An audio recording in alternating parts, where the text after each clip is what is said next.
أعوذ بالله من الشيطان الرجيم بسم الله الرحمن الرحيم أستغفر الله سبحان الله والحمد لله ولا إله إلا الله الله أكبر ولا حول ولا قوة إلا بالله العلي العظيم عدد خلقه ورضا نفسه وزينة عرشه ومداد كلماته اللهم صل وسلم على سيدنا محمد الشفيع المشفع خير خلق الله وعلى الأنبياء والمرسلين وآلهم وصحبهم أهل الله.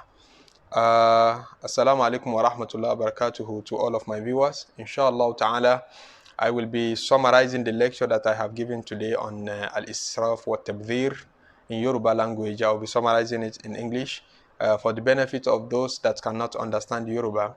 In the past, I have received many requests from some brothers who do not understand Yoruba and really wanted to benefit from the lecture that I release every Friday. And I've never been able to entertain the request. Inshallah, today I will try my best to summarize the key points from the lecture that I delivered on al-Israf wa tabdhir. Basically, when we spend and when we manage the resources given to us by Allah subhanahu wa ta'ala, we should all remember that these resources in reality do not belong to us. These resources and every favor that you have in life, your house, your land, your car, your properties, in reality, they do not belong to you. There is no one other than Allah that has a real ownership. All of the ownership that we have upon our properties are just fictitious ownership. They are not in reality a real ownership. For you to know that, you will remember that when you are coming to this world, you came without anything. You came even without a cloth. You had nothing. So that tells you that you're just a slave. The slavery, the quality of being a slave is there in you, whether you accept it or not. We own nothing. We have nothing. And when we leave the world, this world, we also go with nothing. We leave the world the same way we came to this world. So that tells you that the ownership, the real ownership of everything that you can think that you have in life, every chances, opportunities, properties that you have in life, the ownership of such benefits and such grace belongs to Allah subhanahu wa ta'ala. So that tells you that you're just a servant. And that implies that you have to manage the property given to you, entrusted, because you're only entrusted. What has been given to you, you have to maintain it and manage it in a righteous way, because you will be accounted. You will be accounted for this management in the day of judgment. Allah says in the Qur'an, "La tus'alunna yawma idhin 'anil na'im." Whatever has been given to you in life as a grace, opportunity, properties, you will be accounted for them, inshallah, in the day of judgment. We ask Allah to make our hisaban yasiran. So you will be held accountable for all of the properties that you have. The Prophet sallallahu alaihi wasallam said, "Lan tazula qadama 'abdin yawm al-qiyamati hatta yus'ala an arba'in." Everyone will be accounted for at least 4 things. He mentioned وَعَمَالِهِ مِنْ أَيْنَ اكْتَسَبَهُ وَفِيمَ أَنْفَقَهُ. What you call your property, what you claim to have ownership upon, you will be accounted for them. مِنْ أَيْنَ اكْتَسَبَهُ. How do you acquire them? وَفِيمَ أَنْفَقَهُ. And not only how you acquire them. You can't say that now I've acquired them from halal. Alhamdulillah. I got a lot of properties from halal source. Alhamdulillah. My income is halal. It doesn't stop there. وَفِيمَ أَنْفَقَهُ. How do you spend them? How do you utilize them? So the utility is also going to be questioned. That is where al-israf concept comes from. That you should know how to avoid putting yourself in a state of al-israf. Or tabdhir. That is when you spend beyond necessities. That is when you spend in haram. That is the money you spend in prostitution.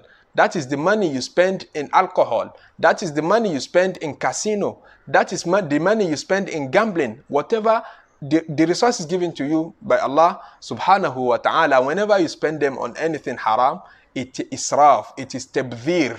You are going to be accountable for them in the day of judgment. You should prepare your answer. How are you going to face Allah subhanahu wa ta'ala? What are you going to respond to Allah when He questions you? How do you manage my resources? Because they do not belong to you. They do not belong to you. In Quran, Allah says, وَإِلَّذِينَ إِذَا أَنفَقُوا لَمْ يُسْرِفُوا وَلَمْ يَقْتُرُوا وَكَانَ بَيْنَ ذَلِكَ قَوَامًا. In this particular verse, Allah subhanahu wa ta'ala is telling us the attributes of the righteous worshippers, the good slaves of Allah, whom Allah promised to be given the best places in Jannah. He said, أُولَٰئِكَ يُجْزَوْنَ الْغُرْفَةَ بِمَا صَبَرُوا. These are the people that I will be rewarding the best places in Jannah. One of their qualities is that إِذَا أَنْفَقُوا, whenever they spend, لَمْ يُسْرِفُوا, they don't spend beyond their necessities. They don't attend to unnecessary needs or unnecessary wants, let me call it. Because there's some economists who differentiate between your needs and wants. They said human needs are limited, but human wants are not limited. You can't be attending to your want. I want this, I want that, I want this. If you give to your soul or to yourself whatever yourself claims or whatever yourself desires, you destroy yourself. You destroy yourself. You only attend to what you need. You only attend to your basic necessities. Umar radiallahu ta'ala anhu, they said, he found Jabir, one of the companions of the Prophet. They are both companions of the Prophet radiallahu anhuma. He found Jabir holding some piece of meat, and he said, where are you coming from? He said, I'm coming from the market. I just desired eating meat. It just came to my mind to eat meat, so I went to the market to buy it. Umar was advising him that is it whenever you demand or you desire something, you have to get it done?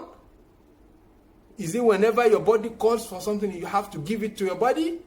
Even your kids, your children, it shouldn't be that whenever they demand for something from you, you have to give it to them. You're destroying them. الَّذِينَ إِذَا أَنْفَقُوا, whenever they spend, لَمْ يُسْرِفُوا, they don't spend beyond the necessities. وَلَمْ يَقْتُرُوا, and at the same time, they are not stingy. وَكَانَ بَيْنَ ذَلِكَ قَوَامًا, they know how to maintain a good position between the two bad positions. Somewhere else in Qur'an, in Surah Al-Isra, Allah says, وَلَا تُبَذِّرْ تَبْذِيرًا. You shouldn't be mubadhir. You shouldn't be extravagant. You shouldn't spend unjustly. Some scholars will differentiate between the concept of israf, mentioned in Surah Al-Furqan, the previous verse that I mentioned, and the concept of at-tabdhir, that tabdhir is when you spend on a cause that is unrighteous cause. If you spend on prostitution, if you spend on gambling, whatever you spend on anything haram, which is prohibited by Allah or His Prophet, it is tabdhir. But whatever you spend in a good cause could be israf, because when you spend beyond what you need, that is israf. If you are fixing more than amount that is reasonable for an occasion or for a ceremony, that is israf. The ceremony may be halal by nature, zawaj, just marriage, or aqiqah, or whatever that is allowed by Sharia. It is permissible under the Sharia to do such occasion. But when you spend beyond necessities, but when you spend more than necessary on that particular good cause, then that is israf. They said tabdhir is when you spend on a bad cause. You had that a friend of yours just bought a new car, Mercedes, C-Class Mercedes, and you said, oh, I want to impress him, I want to let him know that I'm more rich. You already have around 5 cars, 6 cars in your compound, you have more than enough, and you still want to buy a G-Wagon just to let him know that you're richer than him. That is tabdhir, because there is no need at all. You're not spending more than you should spend. You are spending what you shouldn't spend at all. That is tabdhir. That is why Allah says, innal mubadhirin, people who engage in such actions, kanu ikhwan al-shayateen, they are just brothers of shayateen, they are just brothers of shaitan. Wa kana ash-shaytanu li rabbihi kafura. If you want to know which group do you belong to, is it Ibadur Rahman mentioned in Surah Al-Furqan, or ikhwan al-shayateen that Allah discussed in Surah Al-Isra? You should just check your spending. Am I a mubadhir, or am I part of Ibadur Rahman? So that is the essence of our lecture today. So the Prophet sallallahu alaihi wasallam has given us a very good example. One day in Medina, the Prophet sallallahu alaihi wasallam was passing by and found a dead sheep. The Prophet was asking them, "Hal intafa'tum bi jildiha?" Why can't you just benefit from the skin of this the dead sheep? They said, "Hiya mayyita." It wasn't slaughtered, so it's haram for us to consume it. The Prophet sallallahu alaihi wasallam said, "No, the haram is to eat it, to consume it. You can still derive another benefit from this dead sheep." Innama hurrima akluha. This hadith is narrated by Imam Bukhari and Muslim. This is a good precedent for us from the Prophet sallallahu alaihi wasallam to live on. Guide your spending. guide your utility, even how the way you utilize your electricity and your water usage should be guided by the fear of Allah. You shouldn't just think that, no, I've paid for the water already. I pay my bill every month, so why do I need to account for something like this? I paid for it already. Don't think in such way. These are the resources of Allah subhanahu wa ta'ala. He's going to ask you, how have you managed my resources? That's why the Prophet sallallahu alaihi wasallam dislike and discourage us from using too much water when we do even ablution. This is a worship that we give to Allah. Upon that, we still have to minimize our utility to water. So what about if you're taking bath or you're using water for any other permissible causes? So you should always bear in mind that Allah is going to account you for all of these things. La tus'alunna yawma idhin 'anil na'im. Allah says, I'm going to question you on how you utilize the resources I've given to you, including your lifetime.